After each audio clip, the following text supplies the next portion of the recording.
Fala pessoal, espero que todos estejam bem e que a paz do nosso Deus esteja sobre a sua casa, sobre o seu lar, em nome de Jesus.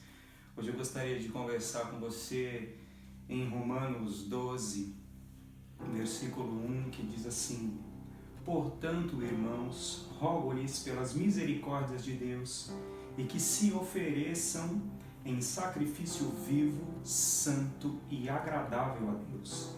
Este é o culto racional de vocês. Não se amoldem aos padrões deste mundo, mas transformem-se pela renovação da sua mente, para que sejam capazes de experimentar e comprovar a boa, agradável e perfeita vontade de Deus.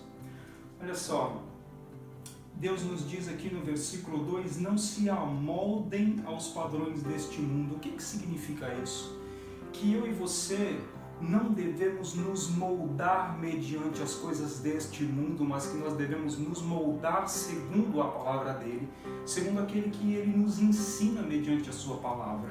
Aí sim, quando nós nos moldarmos aquilo que ele quer nos ensinar e temos a mente de Cristo, a gente pode viver de fato a boa, perfeita e agradável vontade de Deus. Mas muitas vezes nós oramos e pedimos a vontade dele e parece que ele não nos ouve. Será que ele não nos ouve de fato? Eu gostaria de ler com você Lucas 22:39, que nos diz assim: Como de costume, Jesus foi para o Monte das Oliveiras e os seus discípulos o seguiam. Quando chegou ao lugar, ele lhes disse: Orem, para que vocês não caiam em tentação. Ele afastou-se deles em uma pequena distância, ajoelhou-se e começou a orar. Pai, se queres, afasta de mim este cálice, contudo, não seja feita a minha vontade, mas a tua. Mas qual era a vontade de Deus? Ela deixou de ser boa, perfeita e agradável? E se Deus tivesse ouvido a oração de Jesus e tivesse afastado dele isso? Não teria se cumprido a vontade boa, perfeita e agradável dele.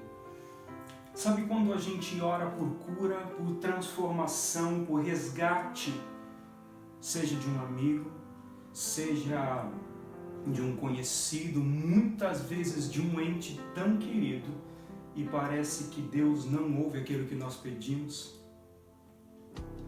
Se Deus tivesse ouvido neste momento a oração de Jesus, a vontade dele não se cumpriria. E sabe qual que era a maior vontade de Deus naquele momento? Romanos 8:16 nos diz assim: O próprio Espírito testemunha ao nosso espírito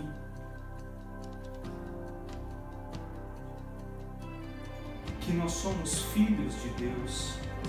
E se somos filhos, também somos herdeiros, herdeiros de Deus e co-herdeiros com Cristo, se de fato participarmos do seu sofrimento, para que também participemos de sua glória.